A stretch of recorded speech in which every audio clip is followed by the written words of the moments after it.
Alright, spoilers for Dragon Ball Z and Invincible, like obviously, so you've been warned. 50 Saiyans versus 50 Viltrumites. Now I gave you guys a poll and it was kinda close, but you guys did have the Viltrumites winning if we exclude the heavy hitters. The reason I wanted to exclude them is because they all have super goofy feats that I didn't feel like accounting for. Like Thrag being able to withstand the energy of the sun, something Cooler couldn't do, or Goku getting knocked by a goddamn laser gun even though he's functionally a god. Now if you guys like this video, I might do a part 2 where we address the big boys, but for now, I just want to talk about the baseline fighters from each species. I think the best place to begin is by addressing the glaring disadvantages the Viltrumites have, namely that they are purely hand-to-hand combatants, and unlike Saiyans, they do not seem to possess the ability for energy projection. Simply put, Viltrumites do not have any ki-based techniques, so that means no ki charging, no energy projection, and no ki sense. However, Dragon Ball does show that anyone can learn this, as was the case when Gohan taught Videl how to channel her ki so she could fly. I guess that also does mean the Viltrumites could just learn the technique if they wanted to, but that's not what we're here to talk about right now. Other examples of ki techniques not being unique to Saiyans include Cell being able to do a Genki Dama like Goku, Cooler being able to do the instant transmission and Vegeta learning it later too, like Goku, and the fact that almost every Z fighter can do the Kamehameha regardless of species. All this to say, energy harnessing and projection doesn't seem like it would give the Saiyans an edge, especially since its strength would be based on their baseline power. It seems just like a very commonplace thing in the Dragon Ball universe that wouldn't really change the tide of battle. It might even be something that the Viltrumites have already encountered and overcome in their own universe. But speaking of power, I think that's the next thing we need to look at, because I think it's very clear that one of these species has a much higher baseline power than the other. Like, really think about this. Frieza had to send platoons of Saiyans to conquer just one planet, and the Viltrumites only have to send one person. Now granted, they resorted to that strategy mostly because the Scourge virus, but still, it was something that was very feasible for Viltrumites that weren't considered in the top 5, top 10, or even the top 20. So it's not like you even had to be remotely close to a game buster in order to be able to be someone who could conquer a planet as a Viltrumite. In fact,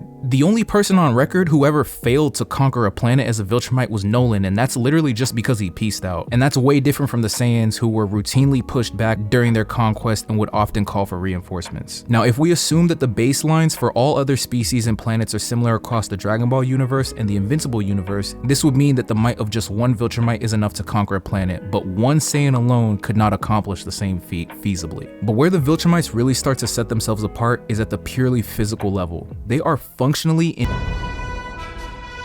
to everything in their universe outside of Ragnar's or anyone named Space Racer or Battle Beast. I just think the Saiyans are sorely outmatched in terms of physical ability. Saiyans seem to need to augment their physical body with energy in order for them to withstand the kind of damage that most Viltrumites would shake off without a second thought. We know from feats demonstrated in the anime and the manga that if a Saiyan lets their guard down, they can easily be taken out. Just like how Goku was killed, yes, actually killed by a simple laser gun in Resurrection F, even though the guy did have god abilities at that point. So I just can't imagine a common baseline Saiyan being that much better off in a similar situation. Now on the other hand, Viltrumites have no such weakness. They are always Further, they also have Zenkai boosts similar to Saiyans in that they get stronger after each near-death experience. And I'd actually venture to say Viltrumites have a better Zenkai boost because it can be activated by symbol exercise, although I guess you could make a similar case for Saiyans being able to do this through training as Goku does on his way to Namek. But then Viltrumites also live far longer than any of the Saiyans could even fathom, so they have much more growth opportunity due to sheer time. Now all of this leads me to believe that the baseline Viltrumites power would far exceed that of the baseline Saiyan. But hey, let me know what you think down in the comment section below. Let me know if you want to see a part 2 to this where we include people like Goku, Thrag, Vegeta, and Broly. Maybe even Mark after the 500-year time skip. Like and subscribe for more, and I'll see you in the next video. Peace.